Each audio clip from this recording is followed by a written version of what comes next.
This is a virtual model of Series biogas digester. The biogas digester is the future of waste processing. 40% of waste in the average rubbish bin is food waste, and it's all going to tips which pollute soils, water resources and create methane which contributes to climate change. The biogas digester not only diverts this waste away from tips, but also creates useful outputs from this otherwise wasted food. Those outputs could form the cornerstone of our future energy needs and return valuable nutrients to the soil. This whole process is very similar to how a cow's digestion works.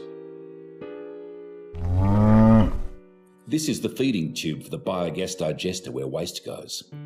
The food waste is first blended with water, then put down through the tube where it flows into the stomach. Most things that can rot can go into a biogas digester. This tank is the stomach of the biogas digester. Inside the tank is where the digestion of the waste occurs. This process is done by bacteria that like to live where there is no oxygen. These bacteria are called anaerobic bacteria. Therefore, this type of digestion is called anaerobic digestion. As the bacteria are living organisms, they also like to live in a warm environment. The range of temperature for the Series biogas digester is from 30 to 35 degrees Celsius. The stomach produces two outputs, methane and fertiliser. The yellow pipe leads to the gas storage bag. The gas produced is called methane, which is flammable.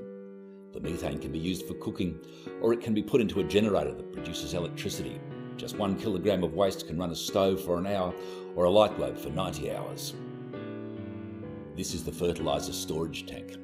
As new waste is added to the digester, it pushes some of the old waste out into this tank. However, as the waste moves through the digestion process, the bacteria turns it into fertiliser. This process takes about 40 days. So instead of thinking of the fertiliser storage tank as an excess waste container, it can be thought of as a tub full of plant food. A biogas digester is a wonderful thing. It takes in food waste and in return gives heat, electricity and continued life to plants. What isn't there to like?